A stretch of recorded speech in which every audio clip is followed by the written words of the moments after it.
Getting the error, a command is not recognized as an internal or external command in Windows 11?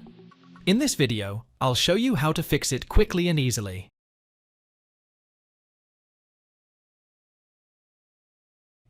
Since you might not be able to run the program, try checking if its .txt file exists at the location C Windows SO System 32. This directory contains the system files of all applications installed on the system.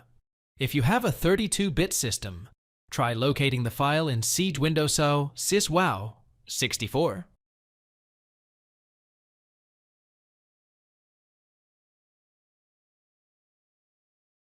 Locate the file in C Windows SO System 32.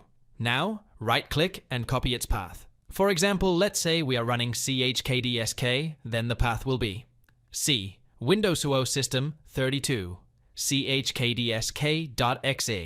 Now, open command prompt. Run the command by pasting the path.